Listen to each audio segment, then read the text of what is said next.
Hello, everyone. It's kind of hard to tell exactly when the video goes live, so there's always that awkward pause for a minute, like, what am I doing? All right. So, welcome everyone. Thank you for tuning in today. I realized I didn't set up my windows like the way that I like them usually, so I'm trying to do that. So if I sound distracted for the next 15 seconds, that's why. So that I can read my notes at the same time. All right, welcome everyone to Agent Chat Live. This is, I think, the third or fourth one that I've done. And it was kind of formatted as like a casual chat with literary agents. And so you can get to know their personalities a little bit, their working style a little bit, and just kind of get to know them a little bit better. And that was the whole goal of it. And it's going really well, and I'm really enjoying it. So today we have Jennifer March Soloway, is an associate agent with the Andrea Brown Literary Agency. She enjoys all genres and categories such as laugh out loud picture books and middle grade adventures, but her sweet spot is young adult. She adores action-packed thrillers and mysteries. Throw in a dash of romance and she's hooked. But as much as she loves a good thriller, she finds her favorite novels are literary stories about ordinary teens focused on family, relationships, sexuality, mental illness, or addiction. And the website for Andrea Brown and also the Twitter for Jennifer is in the description below, so you can go check her out. All right, so I'm just going to go ahead and bring on Jennifer. Oh, I got to unmute you. I'm sorry. Hello. Hi. Hi. Welcome to my YouTube channel. Thank you so much for having me, and thank you everyone for joining us. I'm excited to talk today. Yeah. Here in California, it's glorious. It's so good. All right. We have a lot of people coming in and saying hi. Tamara said good morning because Tamara is in Australia. Okay. Yeah. Jessica, hey Jessica. All right. Hey Heather. So Pubbers, so I have the show Pub Talk Live. That's my regular show. That's twice a month. And one day during one of the episodes, the regulars who come to most of the shows, they named their community name. So that's what, if you see Hey Pubbers in the comments, that's what's going on. Oh, okay, nice. And yeah. So we welcome everyone to become a pubber. It's a very great community. I love them. Jessica says you can be a pubber. Jessica says, hi, Jennifer. Kelly says, hi. Gray says, hey, Jennifer. All right. So I mentioned in the beginning, my goal here is to kind of help potential clients get to know you a little bit better. And viewers are welcome to drop questions in the comments. But I do want to say to start off that I won't really be asking any questions that like a simple Google search can answer, because we have such a limited time today. I want to make sure, we get those more personal questions in. And also we won't be asking any questions that are like what I like to call pre-queries, where like, would you be interested in my specific concept? Because I want to help as many people as possible. And but I'll answer that question really fast. The answer is maybe. There you go. Not everyone has their answer. I won't know until I read it. But yeah, exactly. I'm very open. All right. So why don't you just start off, speaking of, by letting us know what categories and genres you represent? Yeah, so Andrea Brown Literary we specialize in children's lit. And I represent picture books and chapter books. That's a new category for me. Middle grade, young adult. And then there are several agents at our agency that also represent some adult projects, and I am one of 4. So for picture books, when I first started, and it says on many of my bios that I really love laugh out loud funny. Like if you want to get me, make me laugh. And that's still the case. I love a good crowd pleasing read aloud that is really funny, where you can imagine like a crowd of kids laughing at every page turn. However, I fell in love with a very beautiful, very sweet picture book called If You Miss Me, which I sold to Scholastic, and it's going to be coming out next year. And it is about grief and death in the most beautiful way possible. It's about a little ballerina who dances with her grandmother, and then over the course of the book, her grandmother passes away, and she feels lost and doesn't know how to go on and loses the steam to dance. And then she realizes she's closest to her grandmother when she is dancing. And her grandmother always would tell her, if you miss me, look at the moon, and the same moon that shines for you shines for me, and I'll be looking back at you. And she kind of discovers the love and the power to keep dancing. And I'm not doing it justice. It's such a beautiful book. It makes me cry every time, and I love it. So I'm really open to a lot of different picture books. For middle grade, I especially love funny. I like hijinks. I like mysteries. I would love to find a good spooky ghost story. I always loved spooky stories when I was a kid. I still do. For young adults, as you read in my bio, I love a good thriller. I like a good bad relationship. I would love to find some bad romance. I love friend breakup stories. I think friendship is really hard. And so like, you know, how do you navigate those kind of relationships? I love, you know, fraught family relationships, bad mother-daughter relationships. I like complicated, I think it's really hard to get along with other people, and I love to read about it. But I also love social justice novels.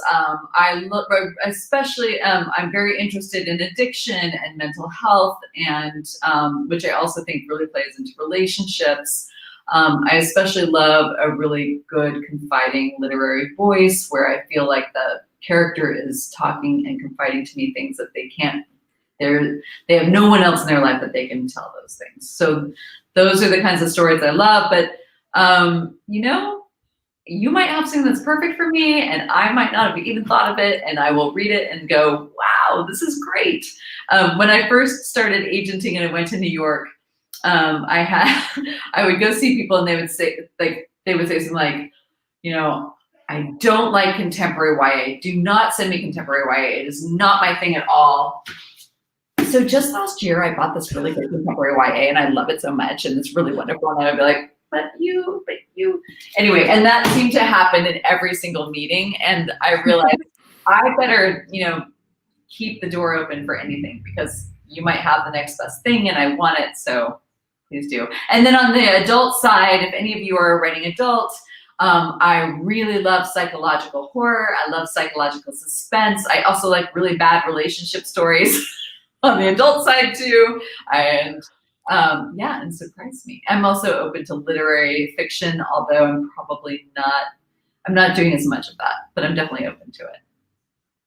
All right. Wow. Yeah, no, it's good. You really like those complicated relationships. I love relationships. And I really like spooky stories. I love to be scared, but not slasher. I mean, I like a good slasher horror too, but more I love a good B movie horror. But and if you had a good B movie horror that was funny, yes, I would love that. But yeah, funny, horror, scary. Give me something scary. Even in the picture book. I love creepy characters. All right. Amparo said hello. Amparo's on an episode of Pub Talk Live a couple of weeks ago. So I always love when I see some of my guests in the comments. It's great. All right. So why, and also I guess how did you get into agenting? How did you get started? Yeah, so I like to joke that I'm a newer agent, but not a young agent. This is a second career for me. I have a background. I studied journalism in college, sold out and went into PR and marketing. I worked in financing at the very beginning and banking at the very beginning, but then I moved on to nonprofit healthcare for kids and families, which was very important to me. Our organization was trying to insure the uninsured in California, and I would work with different media outlets trying to get our word out to reach those families in need. We worked with a lot of different, I was in San Francisco, we worked with a lot of different communities that had, Spanish, Chinese, Vietnamese, Laotian, like we worked in many different languages. It was very exciting for me and fun and meaningful. And then I also worked in toys. And when I was working for the toy company, I ran contests, we did promotions, I produced the catalog, I would run toy fair every year for my company. And then I also was a toy inventor liaison. And so what I would do is I would tour the country and I would meet with toy inventors and they would pitch me their ideas. And then every Friday I had a weekly meeting at my company where we would bring in the ideas and then I would pitch them to my company. And then if my company agreed and liked the ideas that I pitched to them, then I would turn around and negotiate the contract and negotiate the deal for the company. So it was really fun and I loved it. And then, around that time I was still wanted to go back to my first love, which was writing and literature. And so I went back and got an MFA in creative writing from Mills College, where I studied an emphasis in young adult literature. And then I took some time off, and then fast forward, I got a chance to meet Laura Rennert, who's the executive agent at our agency, and I got a chance to work for her. And at first I just wasn't sure. I kind of just wanted to learn more about publishing and the business. But then the more I worked for Laura, the more I realized I loved agenting. Like it just checked all my boxes. I loved working with people editorially. I loved writing pitches. I loved looking at contracts and understanding the terms and seeing who was getting, if they were getting their best deal or not. I loved looking at royalty statements to discern, like, did they get, what was selling when and how and where. And also I realized it had a lot, it was very similar to when I was a toy inventor liaison. And so like it just sort of all came together. But the thing that was most exciting for me was definitely editorial. I really, really enjoy working with someone and giving them ideas and helping them elevate their story. If I can give them feedback and they're like, oh, this is exactly what, oh, yes. And then they come back with an amazing revision. It just is so gratifying for me, incredibly gratifying. So anyway, I worked for Laura for 3.5 years, and then I got promoted, and I'm in middle of 2016. And so it's been about 4 years, and it's been very exciting and fun. And now I have great clients, and we've got some books that are out this year. Yeah. Awesome. When I first met you the first time we met in person, and you told me about the toy inventor liaison, and I was like, you are a literary agent, but for toy inventors, like that's basically, that's so cool. I love toy inventors. Their brains think in ways that mine don't. I'm like, you are so cool. How do you even think of that way? Yeah. All right. So my Patreon supporters get to submit questions ahead of time. And so this is a good time to mention that if you want to support the show and some of the other things I do, you can go to patreon.com/pubtalkalive. So this question is from Lodestar, and he asked, what was your experience as a fellow at the San Francisco Writers Grotto in 2012 like? It sounds fascinating, but I never heard what it's like. So I'm going to talk specifically about the grotto, but there are fellowships all over the country. So if you are an aspiring writer, I highly encourage you to apply for them. Different fellowships mean different things. The grotto specifically was a quiet place to write, and also a place to network and to meet a writing community. So San Francisco Writers Grotto is a community of writers, and they have office space in the South of Market, financial district of San Francisco. It's an incredible group of amazing writers. It's a place where you can write quietly, but it's also, they have lunches every day, they have networking events, they have parties, and it's just an incredible community to be a part of. For me, I think it was a 3-month, oh gosh, now I can't remember, it's 3 or 6 months. But I would go in twice a week to work at the grotto. I would have lunch with people, I would meet with people, and I participated in many of their events. And then at the end, it culminated with me doing a reading of my own writing, which which was really fun.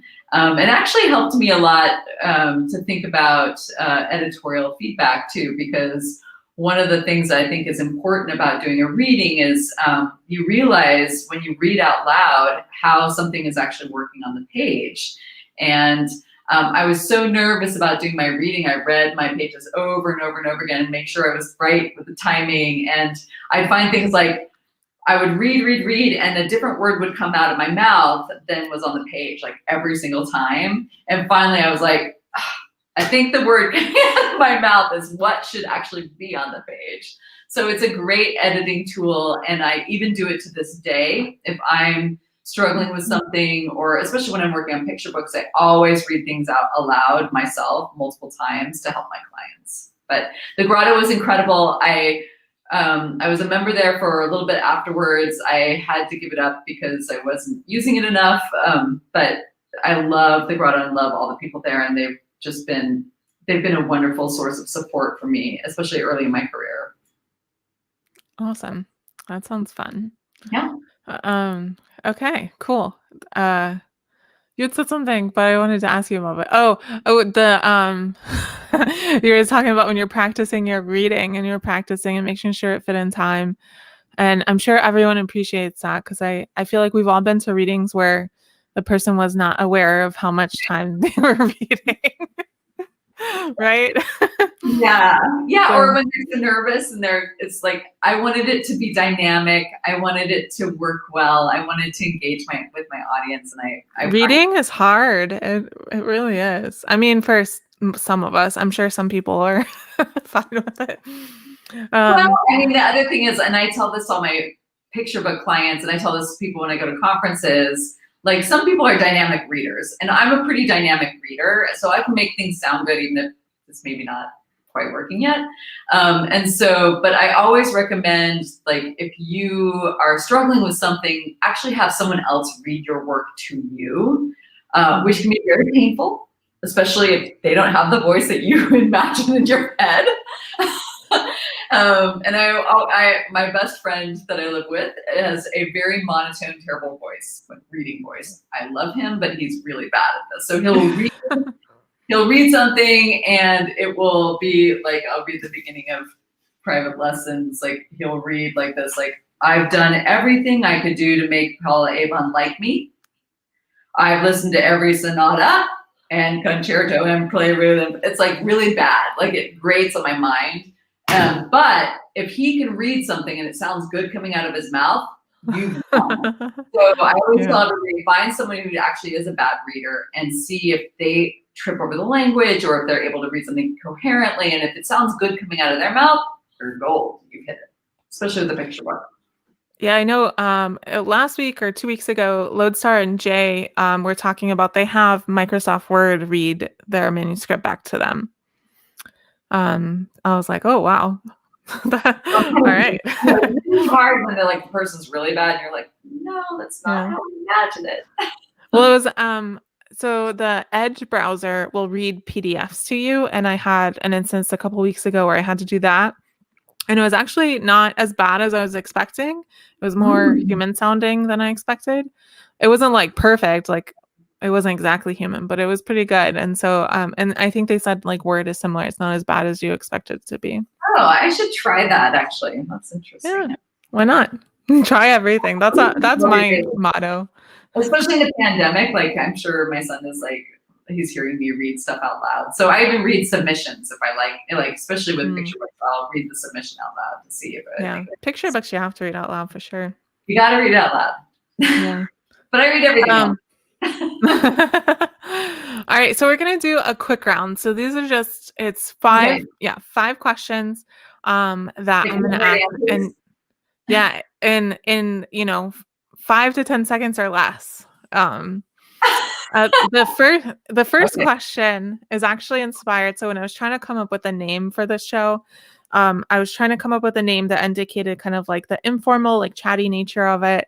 And one of the Patreon supporters had suggested snack time with an agent, which I really liked. But I also didn't want to imply it was like for kidlit only, because I interview like all kinds of agents. And so that's what inspired the first question. So we're just going to go, but I wanted to give that heads up. So the first question is, what is your favorite snack? Peanut butter and jelly sandwich. Oh, it's good. What is your preferred caffeine source? Latte. 2% milk, no sugar. Blonde and bitter like me. Is there a word that you irrationally hate? Ooh. I'm sure there is, but it's not coming to me. Yeah. Gosh, can I give you a rain check? Like, I'm sure like at 3 a.m, I'm like, no. Yeah. I'll read it if I think of it. Yes, there's gotta be something. All right.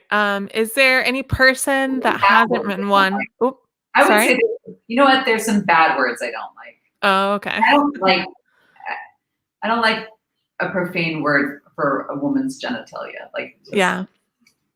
Also a cat. Those two. Like, it just doesn't. That's a word I really dislike. Okay. Especially when it's in reference to my body. I see.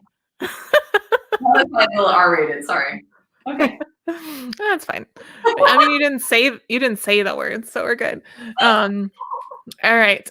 Is there any person that has not written one who you'd like to read a memoir from? Oh gosh.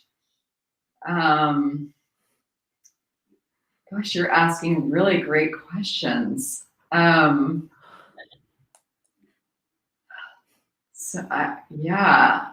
thinking like I'll probably say somebody and they probably have written a memoir, but I just don't know about it. All right, this is going to reveal something weird about me. How about Ed Kemper? I just watched Mindhunter and I'm sort of fascinated with him. And I just was reading about him the other day.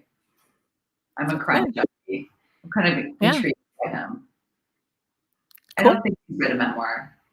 I don't think so, but a dark conversation from me tonight. I'm talking about like. Well, let's see what the answer to the next question is and see if we can turn it around. Who's your favorite superhero? Oh, can I pick from The Incredibles? Sure. I like, and now I'm forgetting her name. You know, the mom from The Incredibles. Oh, yeah. Elastigirl. Yeah. Nice. Oh, that's a nice, wholesome answer. I like it. Back to G-rated. All right, so we have a couple of questions. So I'm going to go to audience questions for maybe one or two.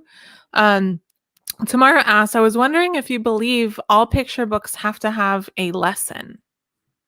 So not necessarily in the didactic kind of way, but yes, in terms of a character arc.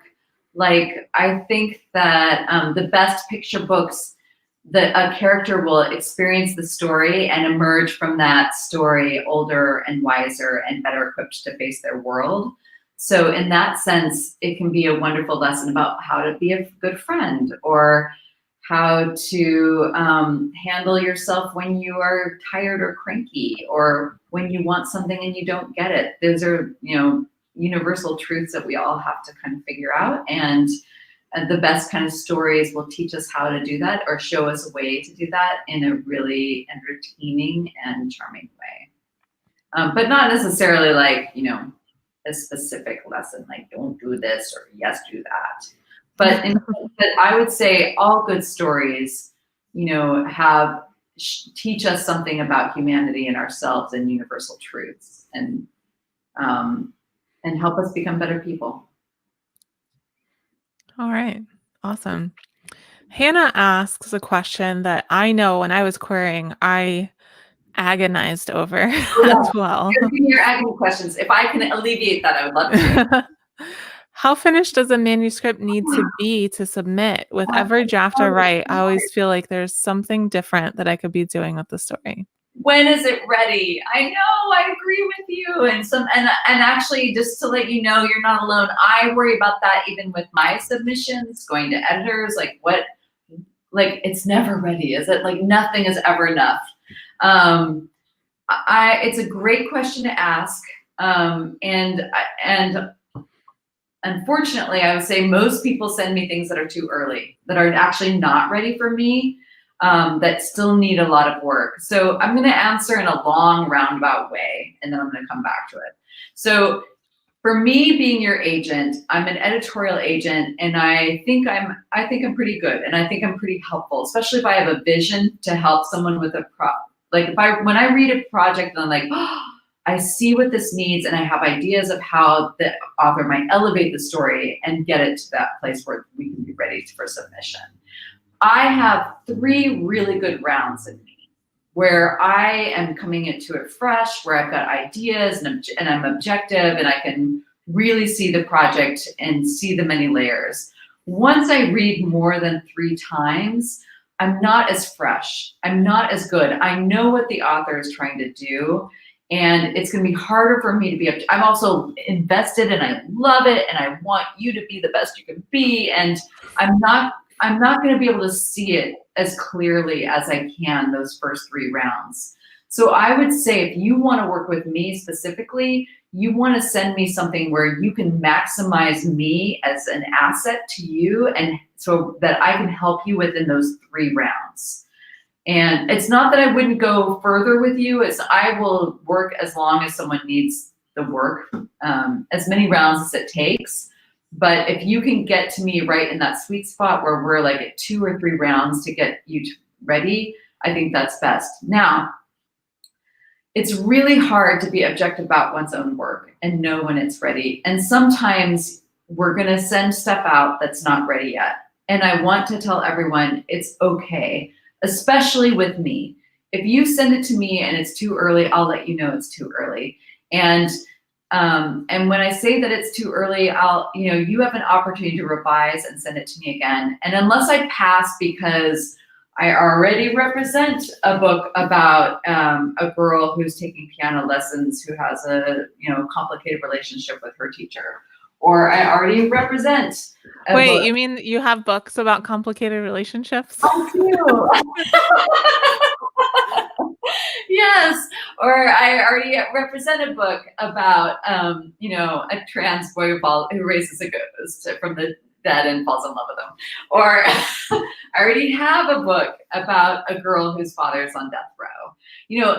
So if I already have them, it's a conflict of interest, and I'm not going to be the right agent for you. Doesn't mean that there's not someone else who's out there, but I've already represented that book, and it's going to be harder for me to be the right person for you. That's a reason why I would pass. However, if but the most of the time I really pass is because it's not ready. And if you have submitted to me and I feel it's not ready, take advantage of it. Our agency allows you to submit, and then you can resubmit a revision in 6 months if it's been significantly revised. And I really encourage everyone to do that, because even if I've only read your first 10 pages and I say, this isn't ready for me yet, you might revise those first 10 pages and make them completely different. And I will open up your query and read those 10 pages and think it reads like a completely new novel. And it's amazing. And I want to sign you, even though I didn't want to offer you rep 6 months ago. And so take advantage of those opportunities, and don't be embarrassed if you send it too early. It is okay. I don't hold it against you. In fact, I will be impressed that you're able to revise, because I'm looking for people who are willing to persevere through rejection, which is super hard, who are able to continue to revise, continue to work on their craft, and who are serious and professional. And there are a lot of people out there, maybe even people tonight we'll see, who are on my radar, who have come to me, who are not ready yet, but I see the potential in them, and I know that they're going to get there. And when they do get there, I want to be ready for them, and I hope that they will come back to me, and then I'll be able to say yes at that point.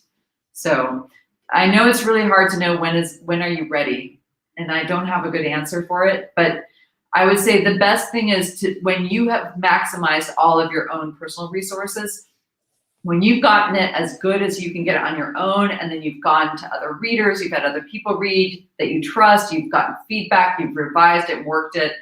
The one thing that is never ready is the first draft. Don't ever, ever, ever send me or anybody else the first draft. It is definitely not ready. You need to revise. Yeah. Yeah, it's such a tough question. It's something I think every writer, I mean, as long as you're not like a narcissist, every writer struggles with that question. Oh, it's so hard. I mean, Yeah.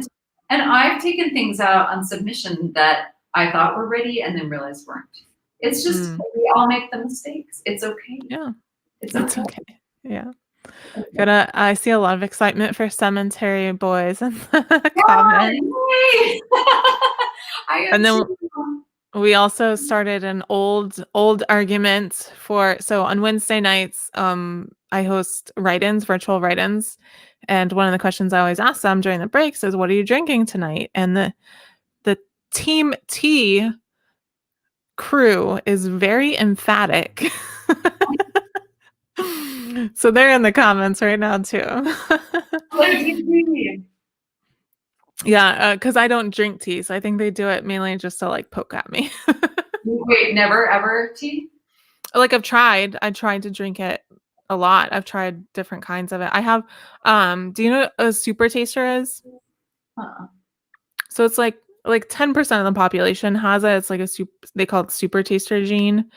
Um and and so basically we just have like a stronger sense of smell and taste than a lot of people. Most of the people who are like professional taste testers have it. Oh, Um but one of the big things, the one Sarah, are flavor you that saying you're a super taster? mhm, Wow, that's like a my super. entire family is, yeah. Wow. Because it's genetic, it's a gene. Um, but one of the things that's like the strongest flavor, or a flavor that's like really strong, is the bitter flavor. And so Wow. anything that's like slightly bitter for super tasters is usually much, much more bitter.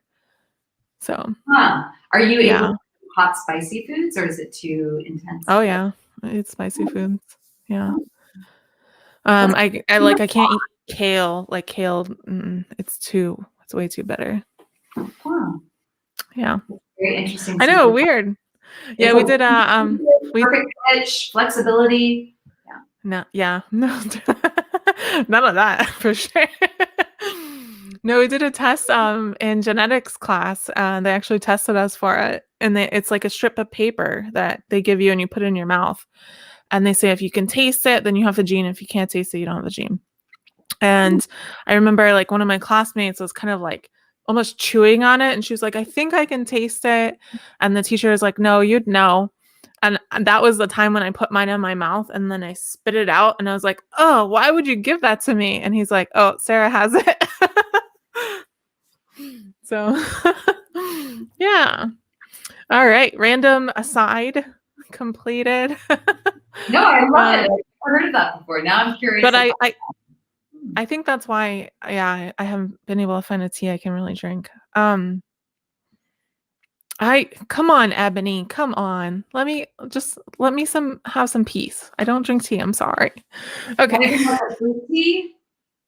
I drink actually because I'm from the South. Like we drink sweet tea like crazy, but like really sweet tea. Like it's Um, sugar water with some tea leaves that looked at it once, you know? So yeah. All right. Let's get this back on track. So now I'm going to give you a chance to brag about yourself. So please take full advantage of it. oh Um, yes. yes. So if someone is thinking about querying you and your wish list and your wish list lines up with their work, why should someone query you? A few things. I'm very passionate. I love my clients. I love their work. One of the things that I love about this job is I like to be a champion for my clients because writing is really hard. Trying to get published is really hard.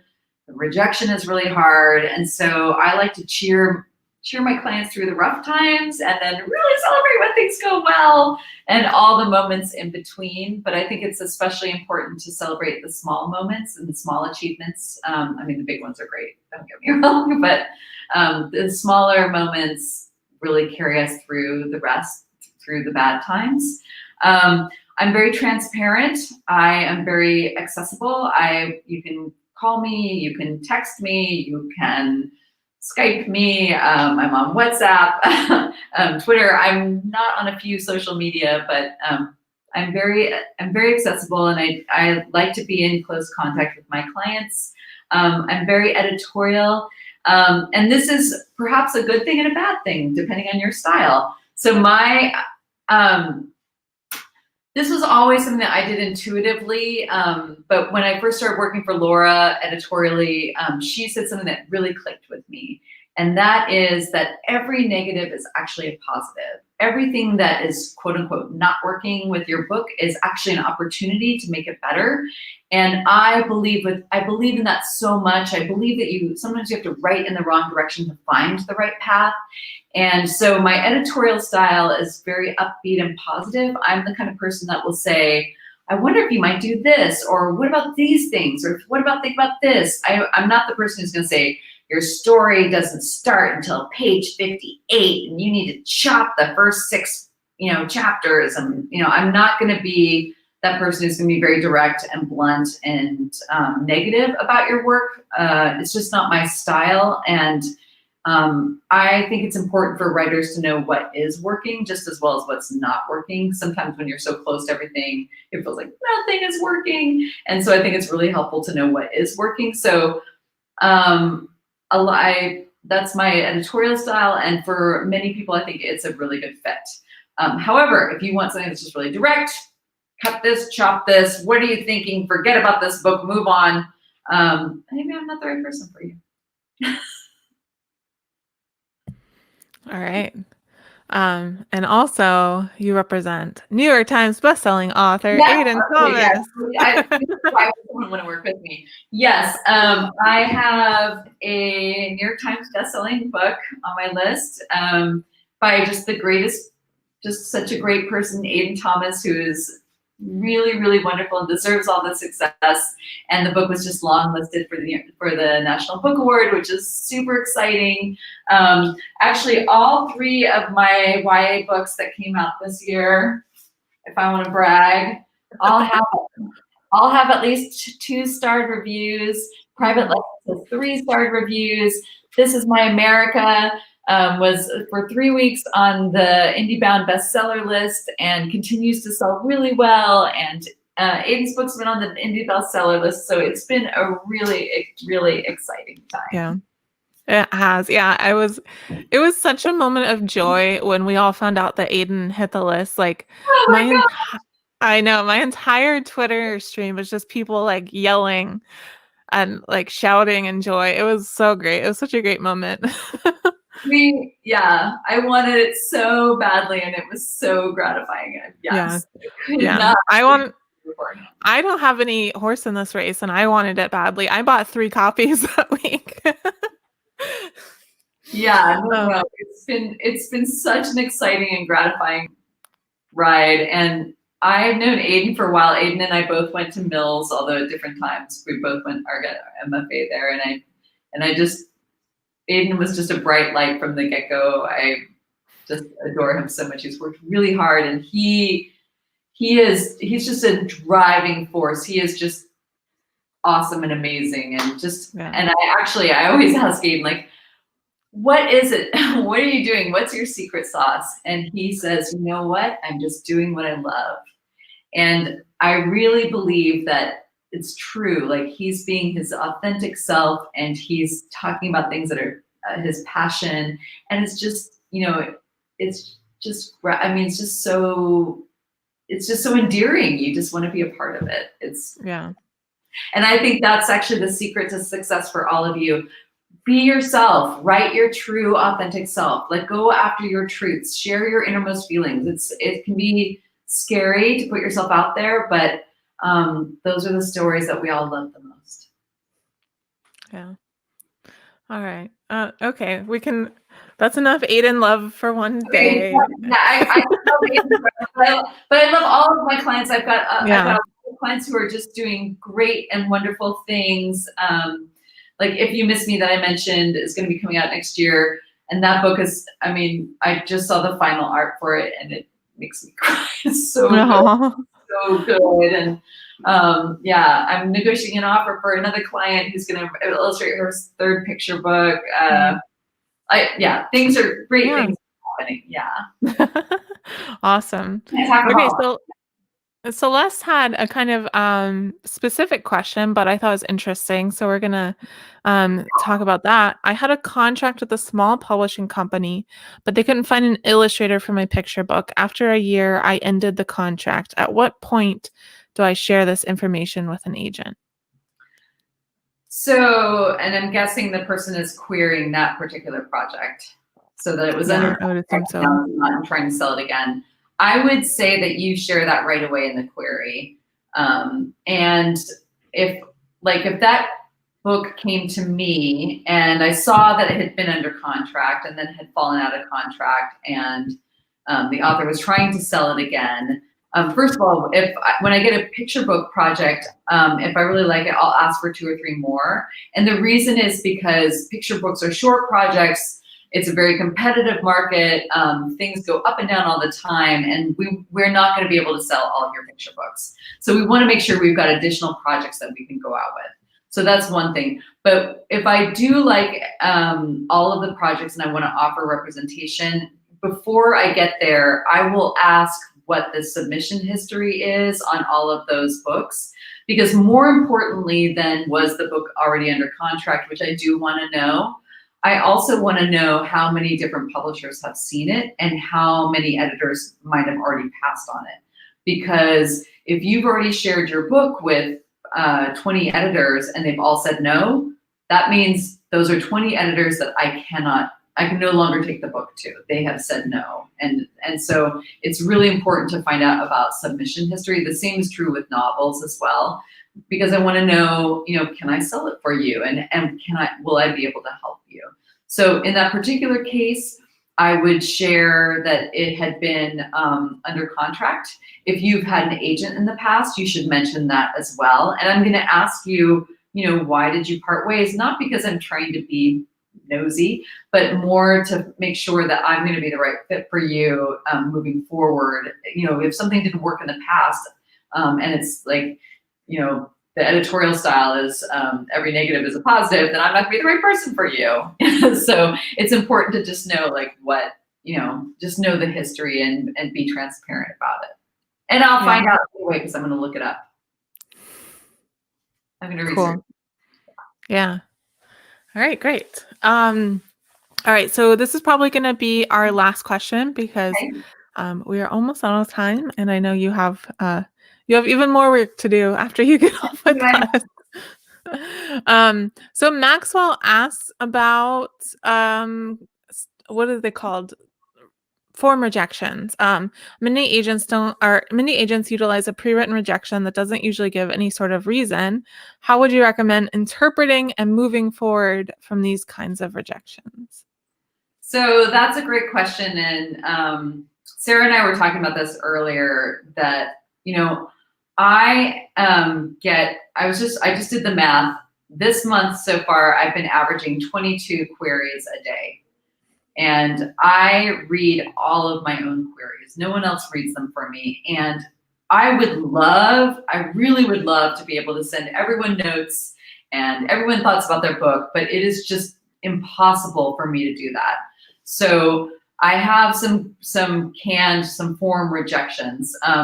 I really want to help people, so I actually have like 15 or 20 different rejections with different reasons that might pertain to you that could actually give you notes, because I'll see I get a lot of common problems, and so I will I'll say, like, for picture books, for example, a lot of times it'll be a fantastic picture book and then the ending just is sort of flat and just sort of falls, or it's expected, or it's just not, it's just like, it'll be like, oh, it's so good. Oh, and you probably know what I'm talking about with me. And picture book endings are super hard. And so one of the common notes I'll give is like, it's, there's an opportunity to make this picture book ending much more interesting. And I wonder if there's a way to do a surprise twist at the end that kind of catches the reader off guard. That's either funny or sweet, or better yet, both. And so like, I will send a canned rejection of that. But he's talking about, thank you so much, I didn't fall in love with it. Or thank you so much, it wasn't a good fit for my list. The way to interpret that is that that agent is not the right fit for your book. And and the thing is that you want the agent, like me, if I'm going to offer you representation, I'm going to read your book at least 4 or 5 times, and I want to be in love with it. You don't want me to like read it once and then read it twice, and then the third time be like, oh, I just don't want to read that book again. I'm so bored. You want me to be like really passionate about it, feel like it's a really important book, be able to pitch it, be able to represent you in the best way. And if I don't have that driving passion, I'm just not the right person for you.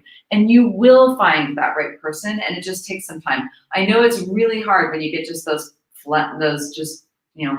rejections, but they're doing you a favor. You want the person who wants you. And I feel the same way about when I ask representation for an author. I want them to want to work with me. I mean, I talked a lot about bad relationships. I've had a lot of bad relationships. I'm too old to go out with someone who's not into me anymore. I want to be with someone who wants to be with me, and you should want to be with someone who wants to be with you and who's really willing to go for the mat for you and pitch you and love you and take care of you and elevate you and try and sell your book. You don't want them to just do it for a quick buck or whatever. You want them to care about your work and know and be able to articulate why it is so wonderful. So I know those flat rejections are hard and disappointing. You can take it that they're not ready, that one of two ways. Either they're just not the right person for you, or that they're not the right person for this particular project. And it could be, if you're hearing that from everyone and you're hearing crickets or you're getting just form rejections, I want you to take another look at your opening pages and another look at your pitch. It could be that your pages are not ready yet. And just like I said earlier, don't be embarrassed about that. It just means that you need to put in more work. But you want this job, and so you're willing to put in the work. And same with the pitch. Is it exciting? Does it hook you? Do the opening pages raise a question in the reader's mind that makes them want to know the answer? Those are the things you want your opening pages to do. And so I want you to think about, like, are my pages really achieving what I want them to achieve? And if you really do feel like, no, I'm genius, this is brilliant, whatever, then the agent's not the right person for you. I always like to tell a story about the first book that I queried, because I was querying it. I thought it was great. I thought it was wonderful. I was like, oh, someone's going to pick this up in no time, when I was naive. And then I wrote, while I was querying that, I read another book, and then I wrote another book. And so that's actually the first one that got picked up. But after I got my agent, I went back and I looked at that first book that I queried. I was like, maybe I can clean it up or something. And I was like, this book is terrible. Like, I needed like 3 years of distance to recognize that. But it was because it wasn't the first book that I wrote, but it was the first book that I wrote like with the intention of writing a sellable book. It was the second book that I wrote. And it was like so derivative. It was just very cliched, and I was like, oh, I can't believe so many people read this. You were learning. Yeah, that's what I was going to say. I needed to write that book so that I could write the next book, so that I could write finally the book that was sellable, So yeah. And that's why I said, like, it's okay for you to make mistakes. And it's okay for you to, if you send something out and it wasn't ready, it's absolutely okay. I mean, take a break and then keep working on your craft. Don't just keep sending it out. You need to find some good friends who can give you some honest advice, who can say to you, you know what, maybe this book isn't the right one right now. Or, why don't you try something else? Yeah. Well, even so, I got my first critique group at the same time that I was kind of like working on that book, and they gave me great feedback on it. But the most important thing to me now that I'm looking back on it is that getting those critiques and also giving other people's critiques and then hearing their critiques of the other people in the group taught me so much about writing. I learned so much about writing because of that book, not necessarily from that book. So Absolutely. yeah. And the other great thing about being in a critique group, and I really highly recommend everyone do it. Now, not all critique groups are great, and sometimes, sometimes it can actually be detrimental if you're getting really negative feedback, or if you're more worried about, does my critique partner like me or not, then if it's about the work, then break up, go to have coffee with them, and find someone else who you can really trust with your writing. Mm-hmm. But the good thing about a critique group, yes, it's important to get feedback on your work, but even more importantly, I think it's important to read other people's work. You want to see other people's rough drafts, because you will see in their work what's not working, and you will begin to realize, you'll be able to see what could help them make it better, what's a way to elevate it. And then you will also see things that you're doing yourself in your own writing. And because you're able to see their work objectively and see a way to fix their work, you can realize, oh yeah, and I'm doing that too. And hey, maybe the solution I have for them would actually work for my own writing. Mm-hmm. So I wish that everyone who's here tonight could actually read my query box, because you would see, like, I get a lot of the same projects with similar issues that people are struggling with. And you see that you're not alone, that a lot of people make these kinds of mistakes. And then you also see why certain things don't work and why. Like, you'll go to a conference and you'll hear a ton of don'ts, like, don't start with a dream. Don't start, there's a whole debate about prologues. Well, the reason you hear all of that stuff is because a lot of times dreams just don't work. It's a passive way to convey information to the reader. And it's not as interesting as if we're in a scene where things are happening in real time on the page. But it's hard to understand that as the writer if you haven't read a version of it that doesn't work, and especially if you haven't read like 20 versions of it that don't work. So I highly recommend getting into a group where you can read other writers' rough drafts, and then it will just inform your own writing in the best way. Definitely. Yeah, I had a great group that taught me so much. All right. Well, that seems like a great note to end on. So, Jennifer, thank you so much for joining me today. You can find out more information about Jennifer and how to submit to her at andreabrownlit.com. And then also you can find her on Twitter at March Soloway. And that, I think those links are also in the description, so you can go ahead and grab them down there too. Please come join. I like to share. So I'm forever learning craft, and I love craft, and I love writing tips. When I got out of my MFA, I thought I knew everything. And then I learned so much from other writers and things like where I was like, why didn't I ever learn this before? So, and I'm constantly learning today. Like, I'm working on a client manuscript right now, and I might tweet out a few tips that I learned from this one. Anyway, I like to share. So follow me for those tips. I've been a little bit slow on the tips lately, but I'm going to add some more next couple of weeks. Well, you've had a busy couple weeks. I've had a busy couple of weeks. It's been very exciting. And if anyone's waiting to hear from me, I'm sorry. I'm so behind. I'm really trying to catch up. And if it's not you, it's me. I just need All right. Well, thank you all for joining us tonight. Thank you, Jennifer, for joining us. And everyone stay safe, wash your hands, wear a mask, and we'll see you next time.